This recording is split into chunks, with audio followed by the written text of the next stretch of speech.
बहुत सारे बच्चे इनरोल कर रहे हैं for the QA demon mentorship to have that unfair advantage, और अगर आपको भी वो एडवांटेज चाहिए तो you should enrol in the QA demon mentorship right now, because for the first 50 demons the cost is only 999, and my founding batch students will have a lifetime connection and mentorship from me. Even if you are enrolled in any other coaching, you will have an unfair advantage compared to others. Doesn't matter who you are a college student, working professional, full-time CAT aspirant, or a CAT repeater, this course is for you. Enroll in the QA Demon right now. And to enroll in the QA Demon mentorship, you have to just fill the Google form present in the description or the pinned comment in this video. Hello everyone and welcome to the first lecture of QA Demon, and in this lecture we are going to go through the prerequisites of quants and DILR, जो कि ज़रूरी है. And in pre requisites को आपको go through करना है and आपको अपने माइंड में इन सबको बिठाना है, and you will be able to increase your speed with the help of these pre requisites.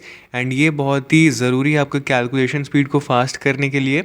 Although cat में हमारे पास कैलकुलेटर अवेलेबल रहता है, but for other management entrance tests like NMAT, snap, जहाँ हमारे पास कैलकुलेटर अवेलेबल नहीं है, वहाँ हमारे लिए टाइम बहुत क्रूशियल फैक्टर है. तो आप जितना जल्दी कैलकुलेट कर सकते हैं वो आपके लिए ज़्यादा बेनिफिशियल होगा, आपका टाइम बचेगा. तो so now we are going to start the lecture without any delay. So let's look at the prerequisites for quants and DILR.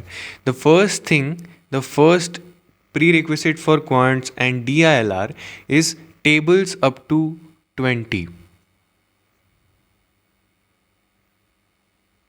आपको 20 तक टेबल्स याद होने चाहिए. ऑल्दो कैलकुलेटर अवेलेबल रहता है कैट एग्ज़ाम में, बट दूसरे मैनेजमेंट एग्ज़ाम्स में अवेलेबल नहीं रहता है. एंड आपको अगर टेबल्स आता है तो आपको बहुत फास्ट कैलकुलेशन हो जाता है, खास करके मल्टीप्लिकेशन एंड ऑल. तो आपको ये टेबल्स अपने दिमाग में रखना है. The next thing which is important is squares up to 25. Now squares up to 25 आपको याद रखना है. लाइक लिख देते हैं हम, 1 square is equal to 1, 2 square is equal to 4, 3 square is equal to 9. अगर आपको पता नहीं है कि स्क्वायर क्या होता है, तो स्क्वायर का मतलब होता है किसी नंबर को 2 बार मल्टीप्लाई करना. अगर हम 2 टू द पावर 2 लिख रहे हैं या फिर 2 स्क्वायर लिख रहे हैं, दोनों सेम ही चीज़ होता है. 2 to the power 2 and 2 square same चीज़ होता है. इसका मतलब है 2 into 2 and 2 into 2 is 4. Similarly अगर हम लोग लिख रहे हैं 2 टू द पावर 3 या फिर 2 क्यूब भी बोलते हैं इसको, इसका मतलब है 2 इंटू 2 इंटू 2, या फिर 2 टू जा 4, 4 टू जा 8. Okay, so this is the meaning of square and cube, अगर आपको नहीं पता है तो. सो 1 का स्क्वायर 1, 2 का स्क्वायर 4, 3 का स्क्वायर 9, 4 का स्क्वायर 16, 5 का स्क्वायर 25, 6 का स्क्वायर 36, 7 का स्क्वायर इज़ 49, 8 का स्क्वायर इज़ 64, 9 का स्क्वायर इज़ 81, 10 का स्क्वायर इज़ 100, 11 का स्क्वायर इज़ 121, 12 का स्क्वायर इज़ 144, 13 का स्क्वायर इज़ 169, 14 का स्क्वायर इज़ 196, ये 1 कैसे लिखा गया, 196, 15 का स्क्वायर इज़ 225, 16 का स्क्वायर इज़ 256, 17 का स्क्वायर इज़ 289, 18 का स्क्वायर इज़ 324, 19 का स्क्वायर इज़ 361, 20 का स्क्वायर इज़ 400, 21 का स्क्वायर इज़ 441, 22 का स्क्वायर इज़ 484, 23 का स्क्वायर इज़ 529, 24 का स्क्वायर इज़ 576 एंड 25 का स्क्वायर इज़ 625. तो आपको 25 तक जो स्क्वायर्स है वो याद होने चाहिए, आपके माइंड में वो बैठे होने चाहिए. जब भी आपको रिकॉल करना हो वो फटाक से आपके दिमाग में आना चाहिए. So these are the squares. But calculator आपके पास अवेलेबल है. अगर आपको बहुत ज़्यादा बड़ा नंबर का स्क्वायर करना हो तो आपके पास कैलकुलेटर है कैट एंड जैट में, आप वहाँ पे स्क्वायर कर सकते हैं. बट एनमैट का जो क्वांट्स का क्वेश्चंस रहता है वो भी डिसेंट लेवल, अच्छे लेवल को होते हैं, एंड वहाँ पे आपके पास कैलकुलेटर अवेलेबल नहीं है. स्नैप के भी क्वेश्चंस में आपके पास कैलकुलेटर अवेलेबल नहीं है. तो आपको इससे बड़ा नंबर का अगर स्क्वायर निकालना है तो आप कैसे निकालेंगे, अब हम वो देखने वाले हैं. तो स्क्वायर्स अप टू 25 आपको उसके लिए याद होना चाहिए, तभी आप उसके बड़े नंबर्स का स्क्वायर निकाल सकते हैं।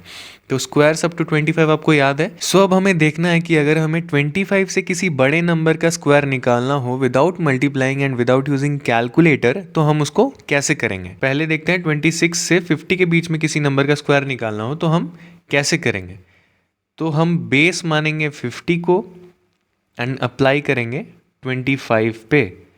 मेरा कहने का मतलब क्या है, I will explain. We have to find a square of a number between 26 to 50 without multiplying और using calculator. Let us suppose a number हम 30 मानते हैं, तो हमें पता है कि 30 का स्क्वायर कितना होता है, 30 का स्क्वायर होता है 900। बट हमें ये निकालना है यूजिंग अ ट्रिक। तो हमें सबसे पहले जिस नंबर का स्क्वायर निकालना है बिटवीन 26 to 50, उस नंबर का 50 से डिफरेंस निकालना है। तो 50 माइनस 30 इज़ 20। अब इसका स्क्वायर करके लिख देना है। हमने ऑलरेडी 1 to 25 का स्क्वायर याद रखा है, तो उसी के बीच में कोई नंबर आएगा। तो 50 माइनस 30 इज़ 20, 20 का स्क्वायर करके उसको लिख देना है। 20 स्क्वायर इज़ 400। ओके। एंड अब हमें जो नंबर हमें मिला, डिफरेंस जो मिला, 50 माइनस 30 इज़ 20, अब उसको हमें 25 पे अप्लाई करना है, मतलब 25 से उसका डिफरेंस निकालना है। 25 माइनस 20 इज़ 5। हमें लास्ट 2 डिजिट को एज इट इज़ छोड़ देना है एंड उसके बाद वाले डिजिट में 5 को जोड़ देना है, तो वो 900 हो जाएगा। तो स्क्वायर आया 900, इजी आया। ओके। अब इसको हम डायरेक्ट ऐसे करते हैं, 30 लिखते हैं, 50 से डिफरेंस 20 का स्क्वायर 400 एंड 25 माइनस 25, 5 जोड़ दिया 900। सिंपल ऐसे लिखते हैं अगर हमको एग्जाम में करना होता तो। ओके। कोई और एक एग्जांपल लेते हैं, 43 मानते हैं। ओके। तो अगर 43 का स्क्वायर निकालना हो, 43 का स्क्वायर मेरे को नहीं पता है, तो क्या करेंगे, 43 माइनस 50 7, 7 का स्क्वायर 49, 7 माइनस 25 माइनस 7 18, 1849।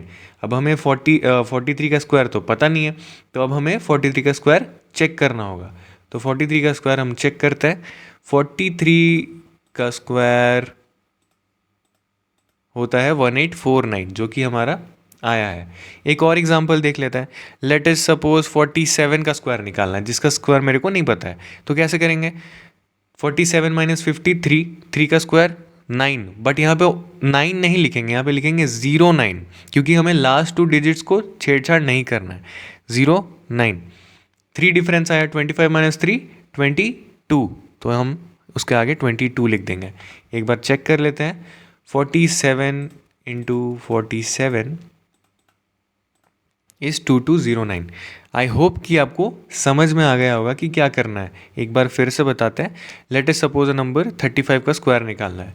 50 माइनस 35 15, 15 का स्क्वायर 225, 225। लास्ट 2 डिजिट्स को एज इट इज़ छोड़ देना है।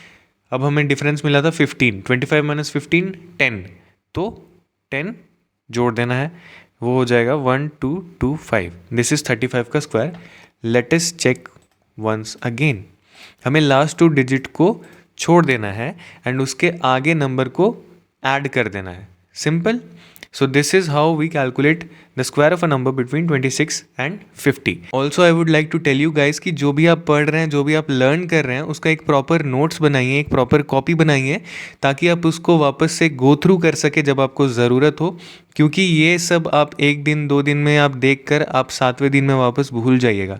तो आपको इसको कंटिन्यूसली गो थ्रू करना है, वापस आपको रिवाइज करना है। तो एक प्रॉपर नोट्स बनाइए, एक प्रॉपर कॉपी बनाइए। So I will again repeat the steps. The steps are, जिस भी नंबर का आपको स्क्वायर निकालना है, आपको 50 से उसका डिफरेंस निकालना है। जो डिफरेंस आता है उसका स्क्वायर करके लिख देना है लास्ट 2 डिजिट्स में।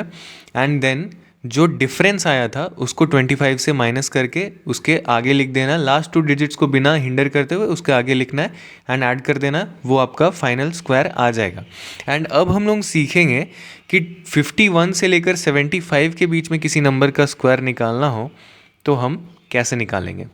51 से 75, यहाँ पर बेस अगेन 50 है एंड अगेन अप्लाई करेंगे हम लोग 25 पे, बट यहाँ पर हम लोग 20 जो डिफरेंस आएगा उसको 25 पे प्लस करेंगे।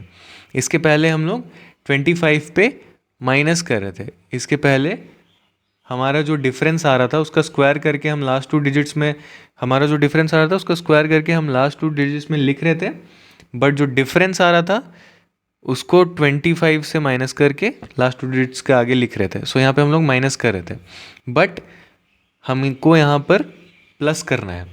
Late us take an example 52.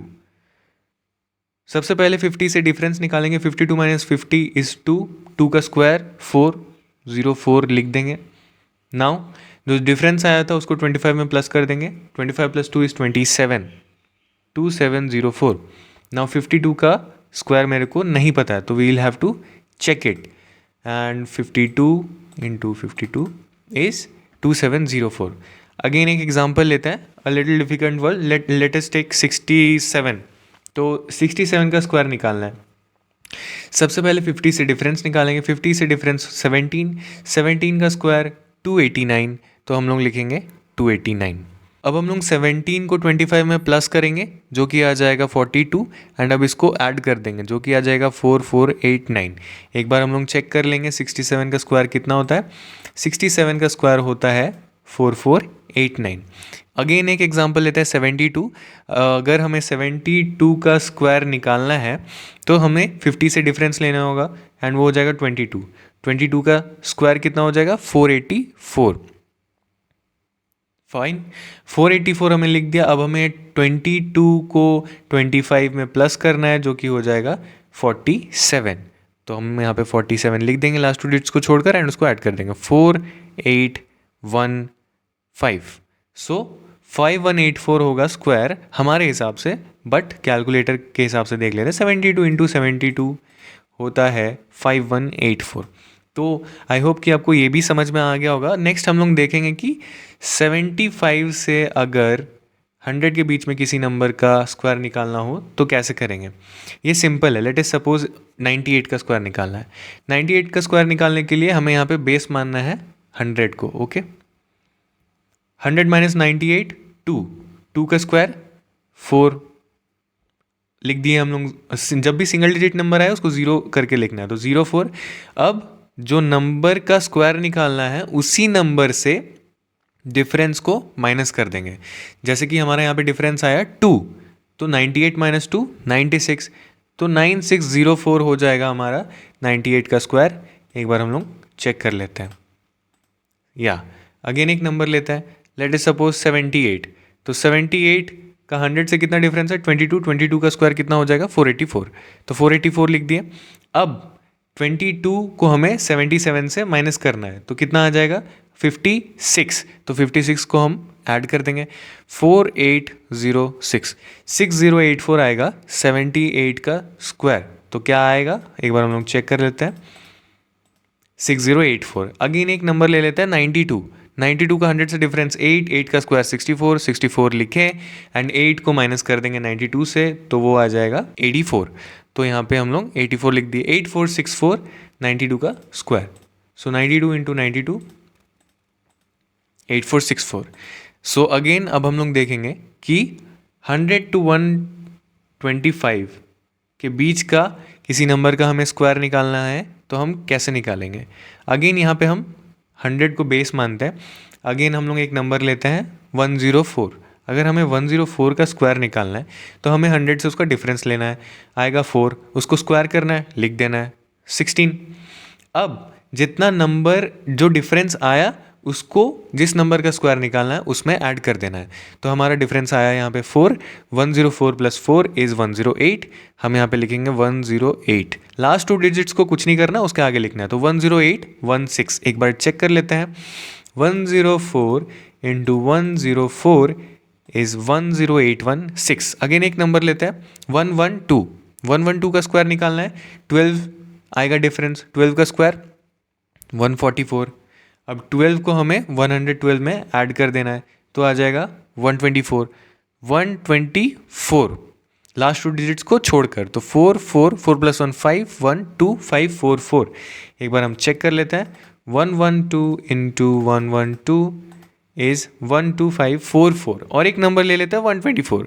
124 का अगर स्क्वायर निकालना है तो हम कैसे निकालेंगे. 24 का स्क्वायर आ जाएगा 576. तो लिखेंगे 576 एंड 24 को हमें 124 में ऐड करना होगा, तो हमारा आ जाएगा 148 148। अब हम लोग ऐड कर देंगे 6 7 8 + 5 3 1 हाथ में 5 1 5 3 7 6।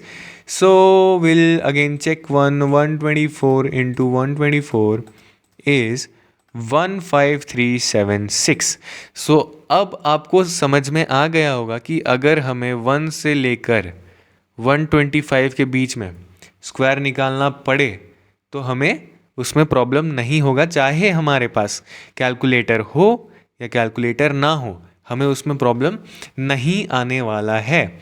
अब हम लोग देखने वाले हैं कि क्यूब्स हमें कितना तक आना चाहिए। The next important thing is cubes, जो कि हमें आना चाहिए 1 to 15 तक। 1 to 15 तक हमें क्यूब्स आना चाहिए। और हम स्टार्ट करते हैं। 1 का क्यूब इज़ 1, 2 का क्यूब इज़ 8, 3 का क्यूब इज़ 27। आपको अगर हम कैसे याद करें, हम बताते हैं व्हाट इज़ द ट्रिक। आपको अगर डायरेक्ट नंबर याद नहीं हो रहा है तो आप स्क्वायर से बिल्ड कर सकते हैं, जैसे कि 2 × 2 4 होता है, 3 × 3 9 होता है।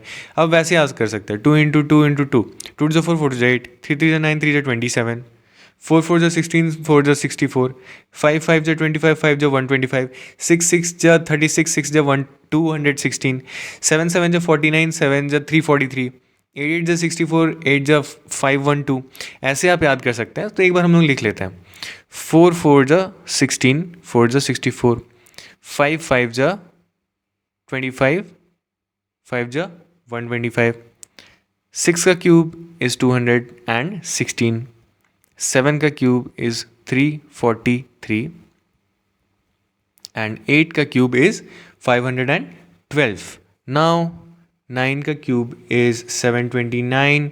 10 का क्यूब ऑब्वियसली याद रखने का ज़रूरत नहीं है क्योंकि ऑब्वियसली ओके। नाउ 11 का क्यूब इज़ 1331। 12 का क्यूब इज़ 1728। 13 का क्यूब इज़ 2197। 14 का क्यूब इज़ 2744 एंड 15 का क्यूब इज़ 3375। ओके, तो हमें 15 तक क्यूब्स याद रखना है। Now coming to the next prerequisite which is important and हमें वो पता होना चाहिए, that is fraction to percentage and percentage to fraction conversion. The next important prerequisite is percentage to fraction and fraction to percentage conversion. आपको ये पता होना चाहिए कि arithmetic is the most important part of quants and वो start होता है percentage से ही। तो percentage में आपको questions जब आते हैं तो वहाँ पे कभी कभी ऐसा question में percentage आ जाता है like 81.33% या फिर 14.28%। कभी कभी आ जाता है लाइक 11.11%, है ना। तो आपको जब ऐसा परसेंटेज दिया हुआ हो तब आप उसको कैसे टैकल करेंगे उस क्वेश्चन को। आप अगर कैलकुलेटर से डेसिमल में परसेंटेज से कन्वर्ट करने जाते हैं तो वो आपको प्रॉब्लमेटिक हो सकता है। तो आपको वहाँ पे उसको फ्रैक्शन में कन्वर्ट करना पड़ता है एंड उसके बाद उसको सॉल्व करना पड़ता है। तो अब हम देखेंगे कि हमें ये किस तरह से याद होना चाहिए। ओके, तो सबसे पहले 1 होता है 100%। ऑब्वियसली किसी भी नंबर जब वो 1 होता है, कोई भी नंबर, तो वो 100% होता है। एंड जब वो नंबर हाफ होता है उसका मतलब है कि वो 50% के बराबर है। Okay, let me right these numbers and values, उसको आप नोट डाउन करिए एंड उसके बाद आई विल एक्सप्लेन। Now 1/3 is 33.33%।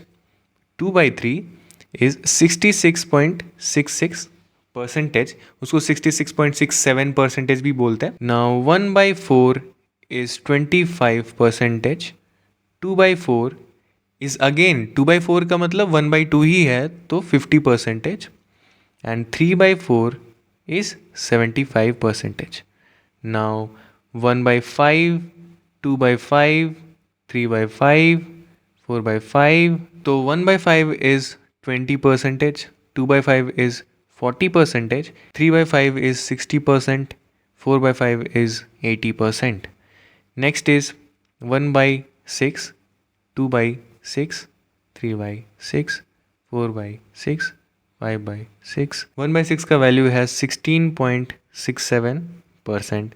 2/6 का वैल्यू है 33.33%। 3/6 का वैल्यू है 50%। 4/6 का वैल्यू है 75%। एंड 5/6 का वैल्यू है 83.33%।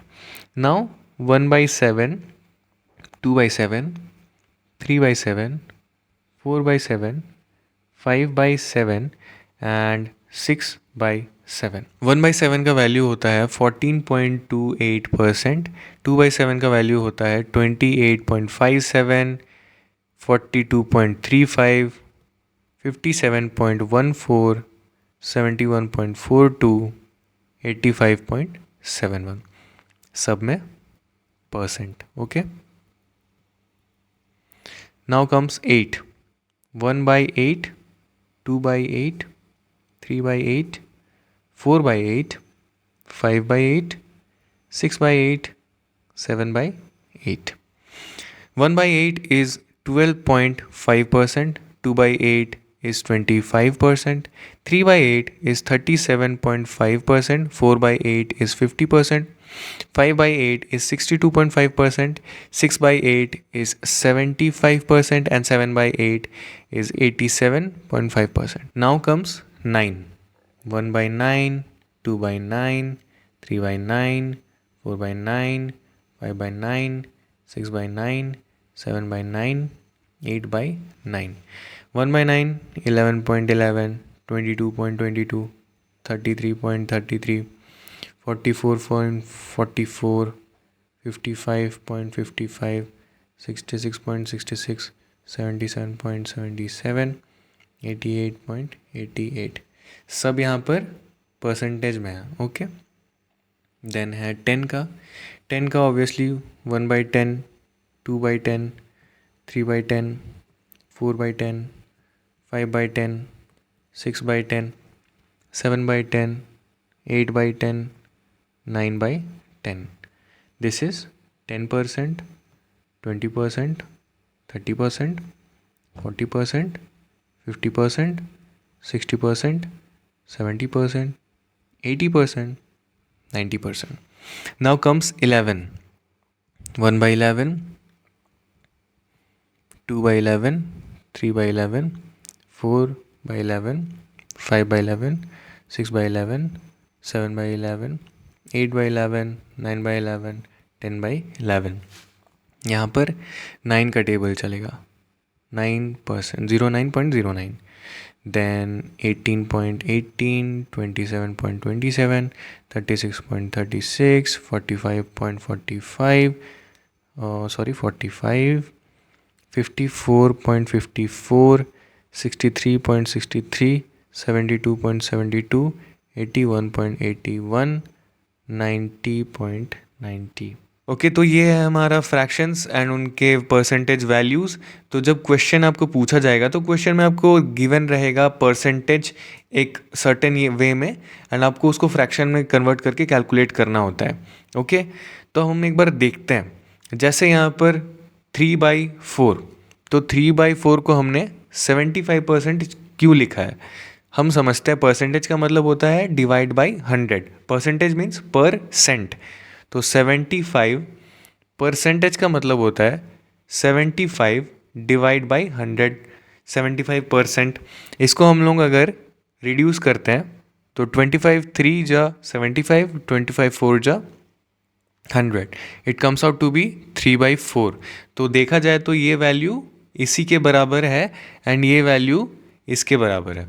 दोनों वैल्यू एक दूसरे के बराबर है, इसीलिए हम इंटरचेंज करके लिख पा रहे हैं एंड इजीली सॉल्व करने में हमें आसानी होगा।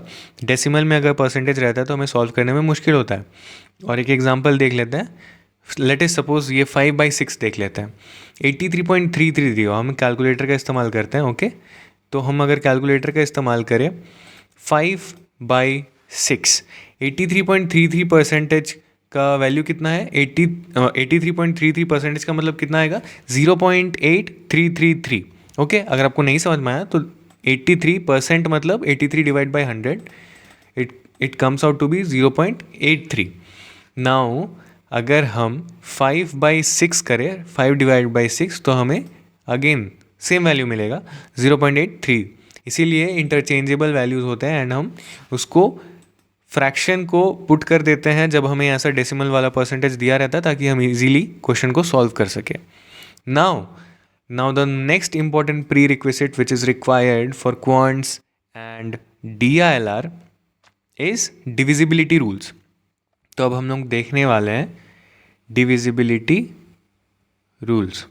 क्या ये 6 नंबर है? हम एक बार चेक कर लेते हैं. नहीं, ये 6 नंबर नहीं है, ये है 5 number.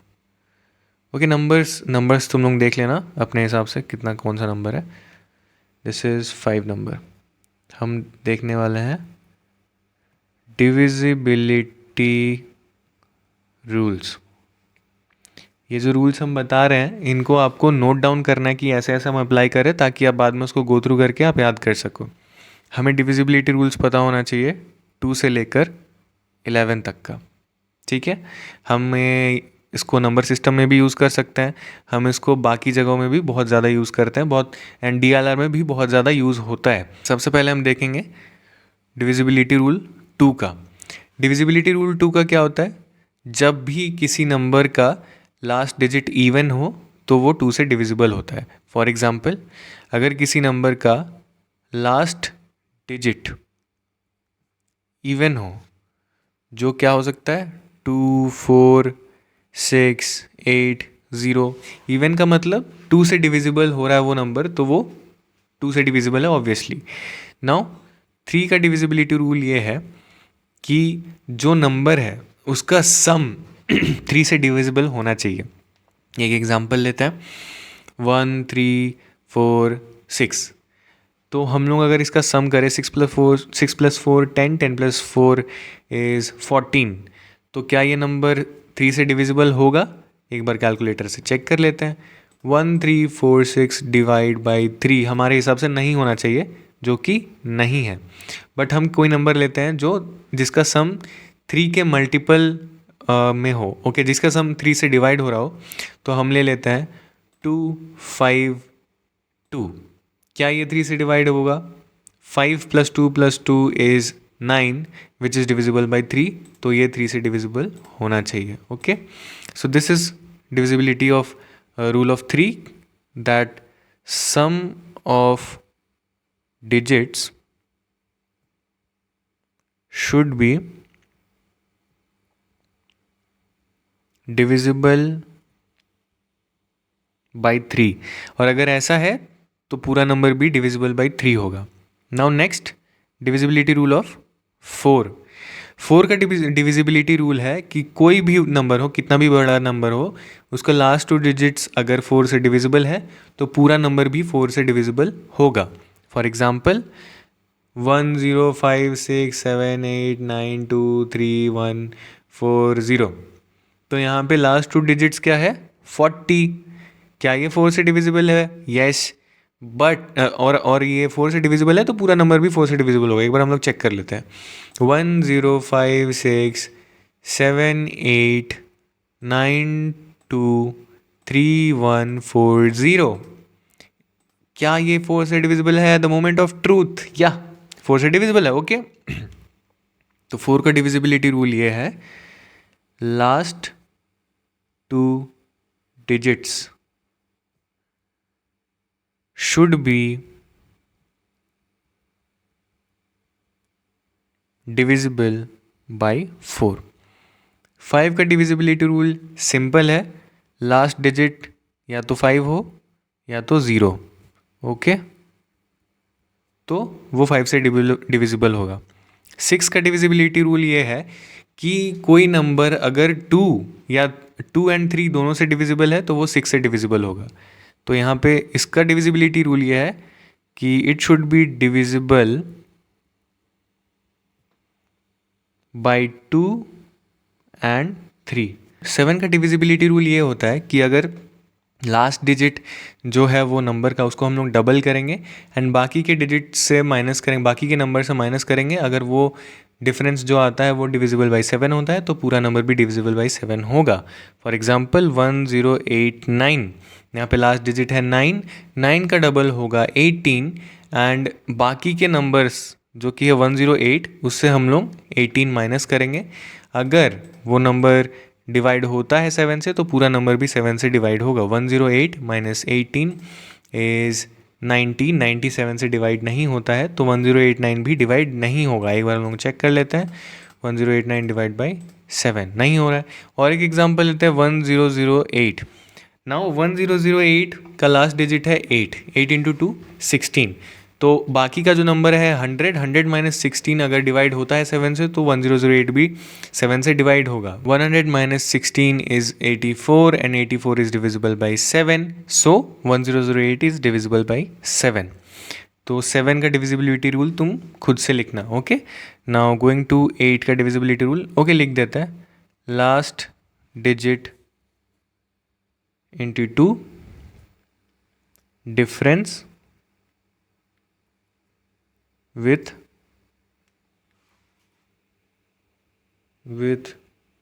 the rest of the number। Okay, now 8 का डिविजिबिलिटी रूल क्या आता है? 8 का डिविजिबिलिटी रूल होता है last 3 digits should be divisible by 8। अगर ऐसा है तो पूरा नंबर डिविजिबल बाई 8 होगा। 9 का डिविजिबिलिटी रूल अगेन ये होता है 3 के जैसा ही कि sum of all the digits should be divisible by 9, तो given number is also divisible by 9। 10 का डिविजिबिलिटी रूल सबको पता है, लास्ट डिजिट होना चाहिए 0, अगर है तो 10 से डिविजिबल है। 11 का डिविजिबिलिटी रूल थोड़ा डिफरेंट होता है। Let me tell you, suppose एक नंबर है हमारे पास 1 2 3 4 5 6 7। यहाँ पे हमें सबसे पहले अल्टरनेट नंबर का सम्स लेना है starting from the first digit. ये 1 + 3 4 + 5 9 + 7 16, तो हमें मिल गया 16। ओके, अब हमें बाकी के नंबर्स अल्टरनेट नंबर्स का सम लेना है। 4 + 2 6 + 6 12, तो अब हमें 12 और 16 मिल गया। अगर जो दो नंबर्स हमें मिला है उसका डिफरेंस या तो 11 हो या तो 11 का मल्टीपल हो, ओके, या तो 0 हो, तो वो होता है नंबर 11 से डिविजिबल। अब जैसे यहाँ पे 16 - 12 आ रहा है 4, 4 तो ना 0 है ना 11 है ना 11 का मल्टीपल है, तो डिविजिबल नहीं होगा। ओके, तो हम एक एग्जांपल देख लेते हैं जो कि डिविजिबल होगा। एक एग्जांपल है 628595। अब यहाँ पे हम लोग अल्टरनेट सबसे पहले starting from the first digit हम सम लेंगे। 6 + 8 इज़ 14, 14 + 9 इज़ 23, तो हमें मिल गया 23। 2 + 5 इज़ ओवरऑल 12 आ रहा है, तो 23 - 12 डिफरेंस हम देखेंगे आ रहा है 11। एंड 11 अगर आ रहा है या तो 11 का मल्टीपल या 0 आ रहा है तो the number is divisible by 11। सो ये था divisibility rules. Now again the next prerequisite which is important is mean, median and mode। ये हमें पता होना चाहिए बिकॉज DLR में फ्रिक्वेंटली इससे क्वेश्चंस आता है एंड क्वांट्स में भी बहुत हेल्प होता है ऑन एवरी कॉन्सेप्ट एंड हर जगह पे यूज़ हो ही जाता है। तो मीन मीडियन मोड के बारे में भी हमें पता होना चाहिए। स्टार्टिंग करते हैं हम मीन से। मीन का एक दूसरा नाम भी है एवरेज।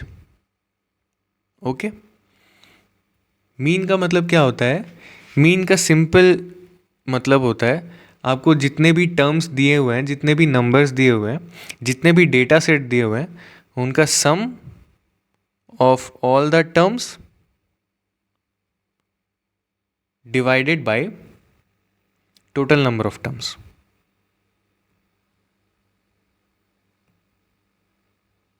मान लेते हैं आपको डेटा सेट दिया हुआ है 2 4 6 5 3 1। ओके, तो आपको बोला है कि जितना भी डेटा सेट है इसका आपको एवरेज निकालना है या फिर मीन निकालना है। कैसे निकालेंगे? सम ऑफ ऑल द टर्म्स, तो इनका एवरेज हो जाएगा सम ऑफ ऑल द नंबर्स जो कि है 21 and total number of terms जो कि है 6। 1 2 3 4 5 6 डिवाइड कर देंगे, आ जाएगा 3.5। तो ये हो गया मीन या फिर एवरेज। अगेन बहुत एक इम्पॉर्टेंट थिंग कि मीन, मीडियन एंड मोड को हम हमेशा अरेंज्ड डेटा सेट में लगाते हैं। जो डेटा सेट है वो अरेंज्ड होना चाहिए, अरेंज्ड मैनर में होना चाहिए। This is a very important thing. उस पर हम मीन मीडियन मोड लगाते हैं। अब हम लोग देखते हैं कि मीडियन क्या होता है। मीडियन वो होता है जब हमारे पास कोई डेटा सेट दिया हुआ है एंड उसको हमने अरेंज करा, उसका जो बीच वाला वैल्यू होता है, जो मीडियन, उसे हम मीडियन कहते हैं, जो बीच वाला वैल्यू होता है अरेंज्ड डेटा सेट में। ओके इसका दो केसेस होता है, जब total number of terms odd हो या तो total number of terms even हो। तो हम देखते हैं, जब total number of terms odd होता है तो उसका जो फॉर्मूला होता है मीडियन का, वो होता है n+1/2th टर्म।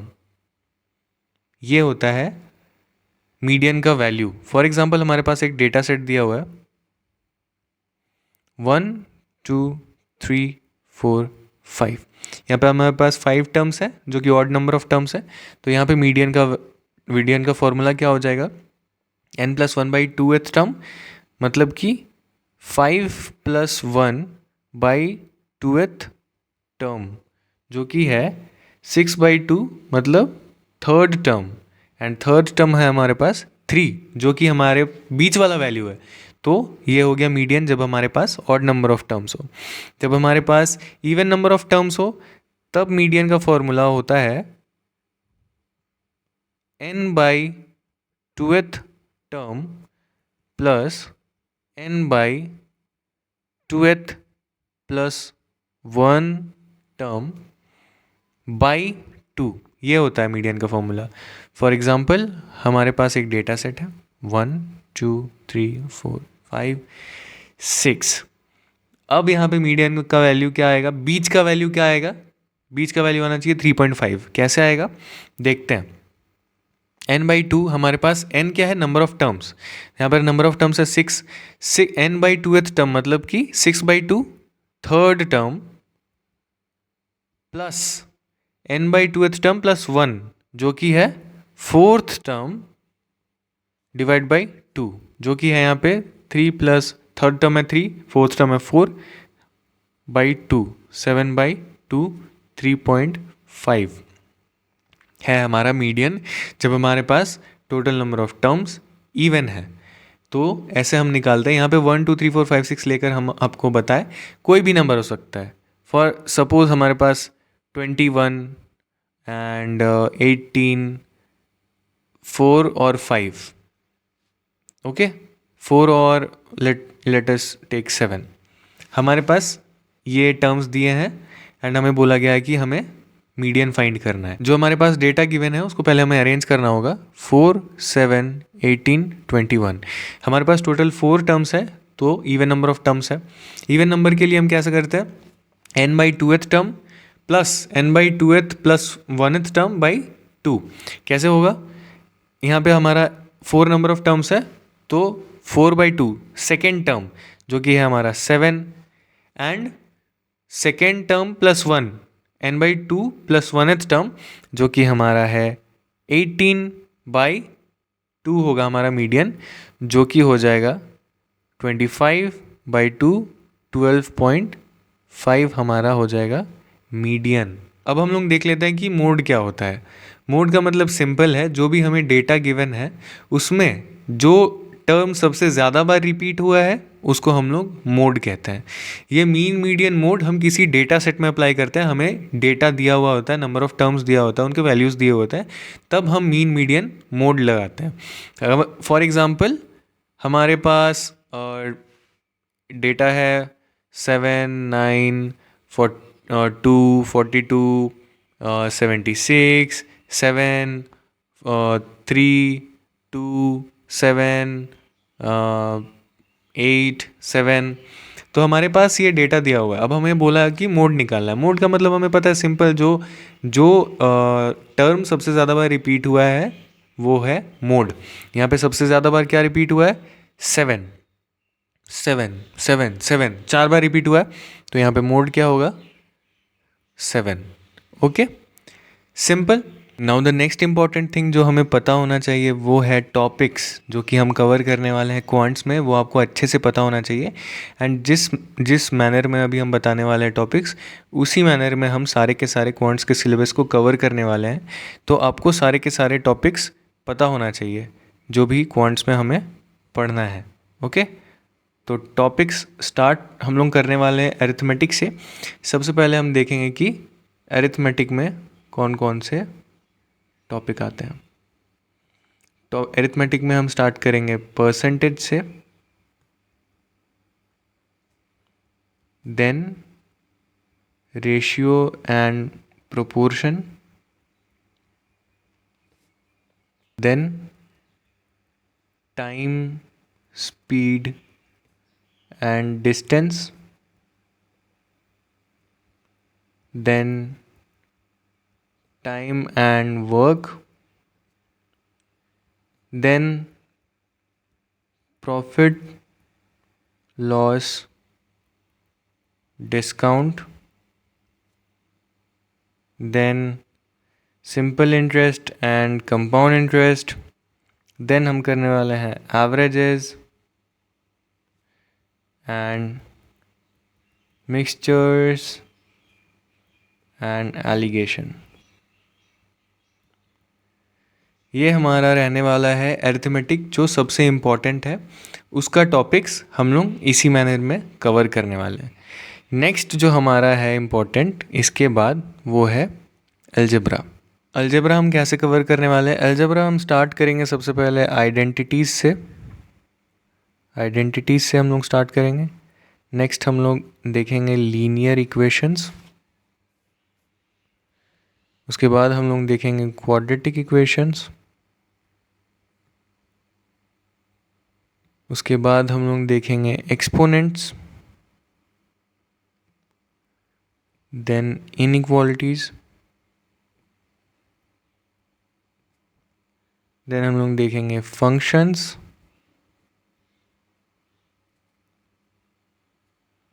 लोगैरिथम जो कि बहुत इंपॉर्टेंट है, हर एग्ज़ाम में पूछा जाता है, and last but not the least modulus. These are the important topics and ये टॉपिक्स है जो हम अलजेब्रा के अंडर देखेंगे। जो नेक्स्ट इम्पॉर्टेंट है हमारे लिए वो है नंबर सिस्टम। नंबर सिस्टम में हमें क्या क्या पढ़ना है? नंबर सिस्टम में हमें पढ़ना है, स्टार्ट करते हुए, टाइप्स ऑफ नंबर्स, देन हमें पढ़ना है सम एंड नंबर ऑफ फैक्टर्स। उसके बाद पढ़ना है unit digit theorem.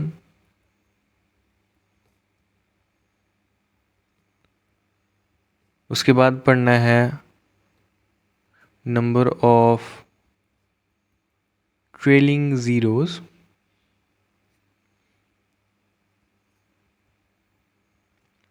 Maximum power theorem, then हमें पढ़ना है रिमाइंडर थ्योरम जो कि बहुत इम्पॉर्टेंट है, हमेशा पूछा जाता है डिफरेंट एग्ज़ाम्स में। उसके बाद हम देखेंगे finding digits at tens place. Okay, उसके बाद हम देखेंगे HCF, LCM। नेक्स्ट हम ज्योमेट्री देखेंगे। ज्योमेट्री में हम स्टार्ट करेंगे lines and angles and other basics से, देन हम लोग देखेंगे triangles.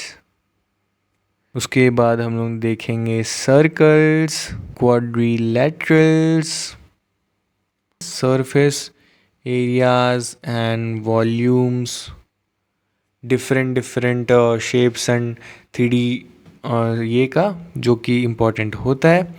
Last but not the least हम लोग देखेंगे मॉडर्न मैथ्स। इसमें ज़्यादा कुछ नहीं आता है, वही PNC आता है, उसके बाद वेन डायग्राम आता है, 3 सेट वेन डायग्राम तक हमें आना चाहिए, 1 set 2 set 3 set Venn diagram तक आना चाहिए। पीएनसी में कितने नंबर पॉसिबल हो सकते हैं कुछ सर्टेन कंडीशंस में, वो पूछा जाता है। अदर देन दैट पूछा जाता है कि उसका सम क्या हो सकता है उन सारे नंबर्स का, यही सब पूछा जाता है। मिनिमम मैक्सिमम पूछा जाता है। मॉडर्न मैथ्स में यही सब आता है। Other than that modern math में अगर कुछ इंपॉर्टेंट है तो वो है AP, GP, HP, which stands for arithmetic progression, geometric progression and harmonic progression. I hope आपको सब कुछ बहुत अच्छे से समझ आया होगा। जितना भी चीज़ मैंने आपको बताया है एज प्री रिक्विजिट्स वो आपको अच्छे से पता होना चाहिए। अगर आपको ये सारी चीज़ पता है तो you will have a very good advantage. आप बहुत एक अच्छा स्टार्ट करेंगे। आप गो थ्रू करिए, आप एक प्रॉपर कॉपी, एक नोट्स बनाइए, उसमें लिखिए and proper time to time revise करिए। बहुत सारे बच्चे इनरोल कर रहे हैं for the QA Demon mentorship to have that unfair advantage, और अगर आपको भी वो एडवांटेज चाहिए तो you should enrol in the QA Demon mentorship right now, because for the first 50 demons the cost is only $9.99 and my founding batch students will have a lifetime connection and mentorship from me. Even if you are enrolled in any other coaching, you will have an unfair advantage compared to others. Doesn't matter who you are a college student, working professional, full-time CAT aspirant or a CAT repeater, this course is for you. Enroll in the QA Demon right now, and to enroll in the QA Demon mentorship you have to just fill the Google form present in the description or the pinned comment in this video. If you like the video, please like and subscribe to the channel. If you are liking the content, the quality of the content, share it with your friends जो भी prepare कर रहे हैं, जिनको proper mentorship चाहिए, quality content, quality mentorship चाहिए। Follow me on Instagram and LinkedIn for more interesting content. Thank you so much for watching the lecture. I will meet you again in the next lecture. Thank you so much and bye bye.